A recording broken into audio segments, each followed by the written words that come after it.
Welcome to our exploration of solitude, a state often misunderstood and yet incredibly powerful. Today, we begin by unraveling the essence of solitude and its profound impact on our personal growth and inner peace. Solitude, distinct from loneliness, is the choice to be alone without feeling lonely. It is a deliberate act, a space we create that allows us to reconnect with our innermost self. Why is this reconnection essential? In the bustle of our daily lives, surrounded by the demands and noises of the external world, our inner voice can become drowned out. Solitude offers a rare silence in which this voice can not only be heard but also deeply understood. Hey, geeks! Consider the last time you truly were alone, not just physically, but also free from the digital distractions of phones, computers, and other devices. What did you experience in these moments? For many, such moments can be introspective, leading to insights about desires, dreams, and dilemmas that are otherwise lost in noise. The first profound aspect of solitude is self-discovery. It is in these quiet moments alone that we can meet ourselves without the roles and masks we wear every day. Here, we face our joys, our fears, and even our insecurities with an honesty that is often not possible in the company of others. Solitude offers a mirror, reflecting not how the world sees us, but how we see ourselves. This self-awareness is the cornerstone of emotional intelligence and personal growth. Moreover, solitude is a state in which creativity often flourishes. Have you noticed how some of the greatest ideas come to you when you're alone? This is because solitude allows your mind to wander, to break free from conventional thinking and explore new ideas. Without external judgments or interruptions, your mind can travel further and deeper into realms of creativity. In addition to enhancing creativity, solitude also cultivates resilience. In these quiet moments, you are the sole companion to your thoughts and feelings. Learning to be comfortable in your own company strengthens you, providing a sense of stability and confidence that is not reliant on the presence or approval of others. Now you might wonder, how does one effectively cultivate solitude? It begins with setting intentional time away from the chaos of everyday life. This doesn't necessarily mean you need to isolate yourself for long periods. Even short durations of solitude, if practiced regularly, can be profoundly beneficial. It could be as simple as a daily walk in nature, a few minutes of morning meditation, or an evening without electronic devices. As you consider integrating solitude into your life, think about the spaces and practices that make you feel most at peace. What activities nourish your soul? What environments allow you to think most clearly? Crafting your own unique practice of solitude is not just beneficial, it's essential for profound personal development. Now, I invite you to reflect on how solitude currently plays a role in your life.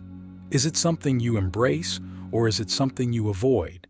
What might change if you were to welcome solitude as a friend rather than see it as a foe? The paradox of solitude. Strengthening connections by being alone. As we delve further into the transformative power of solitude, it's essential to address a seemingly paradoxical aspect: how being alone can actually enhance our relationships with others. This concept might initially seem counterintuitive. After all, how does withdrawing from social interaction lead to improved connections? The answer lies in the quality of presence and understanding we bring to our interactions when we are well acquainted with our own selves. When we spend time alone, we develop a greater sense of self-awareness. This deepened self-awareness is pivotal because it allows us to approach relationships from a place of authenticity. We become clearer about our own needs, desires, and boundaries, and this clarity helps us communicate more effectively with others. Have you ever found that misunderstandings often arise not from what is said, but from what is unsaid or misinterpreted. By knowing ourselves better, we lessen these gaps in communication, expressing our thoughts and feelings more clearly. Moreover, solitude helps us develop empathy. It might seem that empathy grows only through direct social interaction, but solitude also plays a critical role. In solitude, we often reflect on our experiences, walking through memories and emotions. This process makes us more attuned to the emotional states of others when we return to social settings. We become better listeners, more patient and understanding, because we recognize the complexities within ourselves and, by extension, within others. Consider, too, the impact of solitude on our emotional reactivity. In the heat of the moment, it's easy to respond to conflicts with immediate, often emotional reactions that might exacerbate misunderstandings. Solitude provides us with the chance to process our emotions on our own terms, which in turn allows us to approach conflicts with a calmer, more balanced perspective. This does not mean suppressing emotions, but rather understanding them so well that we can communicate them more constructively. Let's also think about the energy we bring into our interactions. Constant social interaction can be draining, leaving us with little to give. Solitude recharges us, filling us up when we feel depleted and enabling us to engage more fully when we are with others. Have you noticed how a day spent alone can sometimes make you more enthusiastic about meeting friends or family afterward? This rejuvenation is vital. It ensures that we are not just physically present but also emotionally and mentally engaged when we are with others. Practically speaking, how can we balance solitude and social interaction to strengthen our relationships? It starts with recognizing the value of quality over quantity. It's not about how much time we spend with others, but how present and connected we are during that time. Scheduling regular periods of solitude before social events can be one approach. It's like resetting your emotional and mental state so you can be fully there with others. As we integrate solitude into our lives, it's beneficial to observe the changes in our relationships. Are conversations flowing more smoothly? Are you finding conflicts easier to manage? Is there a greater depth to your interactions? These reflections can guide you in fine-tuning the balance between solitude and social engagement to best suit your relational needs. Now, I encourage you to think about your own life. Reflect on the relationships that are most important to you. How might they benefit if you were to bring a more grounded, present, and authentic self into those interactions? What changes might occur if you were to take regular time for solitude? Solitude and the spiritual journey, awakening to the universe within. In this segment of our exploration into solitude, we turn our gaze inward, diving into the spiritual dimensions that solitude can unlock. Solitude is not just a physical or mental state, but a deeply spiritual practice that can lead to significant awakenings and a profound connection with the universe. At the heart of many spiritual traditions is the pursuit of inner peace and understanding, often achieved through practices involving solitude such as meditation, prayer, or contemplation. These practices highlight solitude as a sacred space where the superficial layers of our identity and the external world fade away, allowing our deeper, spiritual essence to surface. Why is this connection with our spiritual self so crucial? It is within this connection that we find the truths that guide our lives. Solitude provides a quiet stage for these truths to make themselves known. It is in the silence that we can hear the whispers of our soul, guiding us towards our true purpose and the values that we hold dear. This spiritual dimension of solitude is where we confront the fundamental questions of existence. Who am I beyond my social roles and titles? What is my purpose on this earth? What is the nature of my connection to others and to the universe? These are not questions that can be answered in a hurry or amidst the clamor of everyday life. They require deep reflection, a task for which solitude is perfectly suited. Furthermore, solitude allows us to experience transcendence, moments where we feel a connection to something larger than ourselves. These moments can be profoundly moving and altering. They can change how we view the world and our place in it. Many describe these experiences as feeling a oneness with nature, the universe, or a divine presence. This sense of oneness can lead to a more compassionate and understanding approach to life, grounded in a sense of universal connectivity. How, then, can one cultivate these spiritual experiences through solitude? It begins with the intention to open oneself up to the spiritual possibilities of alone time. This might involve creating a sacred space in your home where you can sit quietly, meditate, pray, or simply be. It might mean regular retreats into nature where the natural world can amplify the sense of connection to the universe. Or it could involve journaling as a form of self-reflection and discovery. It's also crucial to approach these practices with patience. Spiritual insights and awakenings are not often immediate. They require time to unfold and might emerge subtly. It's important to remain open and receptive without forcing experiences or insights.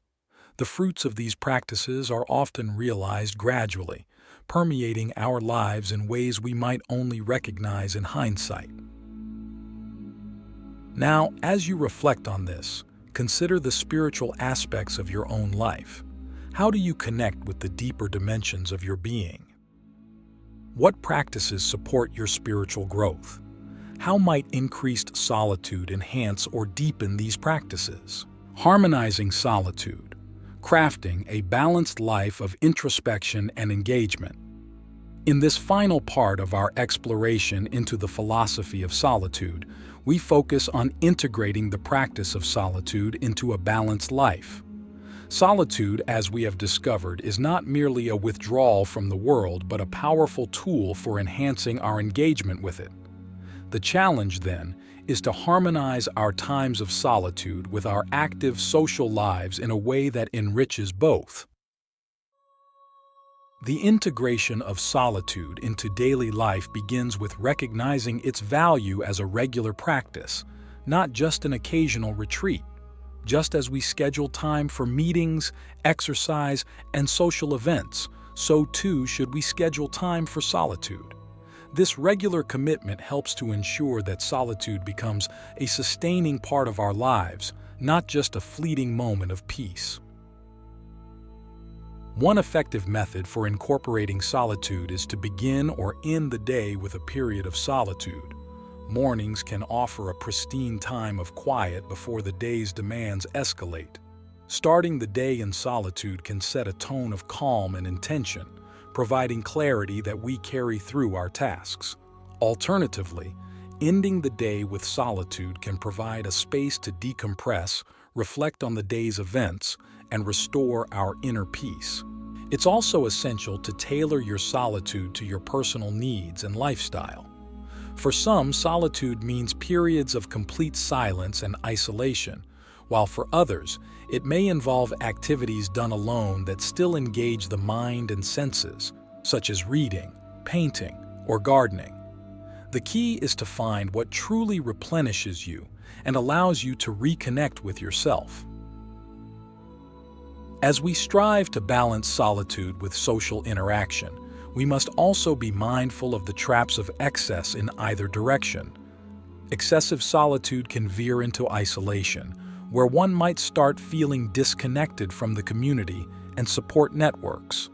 On the other hand, insufficient solitude can lead to burnout and a disconnection from one's inner self. Recognizing and adjusting your needs for solitude and social interaction can help maintain emotional and psychological equilibrium. Moreover, the practice of solitude should not be seen as a rigid, inflexible part of one's schedule. It should adapt to the rhythms of your life. There will be times when life demands more social interaction and others when solitude is more feasible and necessary. Listening to your internal cues and adjusting accordingly is crucial for making solitude a beneficial practice rather than a burden. Finally, it's important to communicate the value of this practice to those in your life. Sharing why solitude is essential to you can help others understand and respect your need for this time. It's not about withdrawing from loved ones, but about returning to them more present and fulfilled. As we conclude our exploration, I invite you to reflect on how solitude can be woven into the fabric of your life. How can it not only coexist with, but enhance your engagements with the world?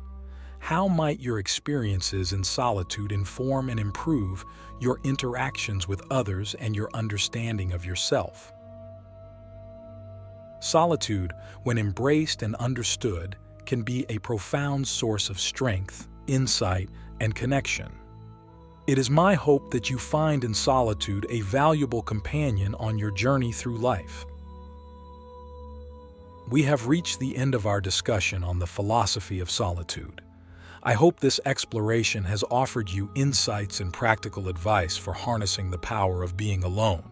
Thank you for your time and reflection.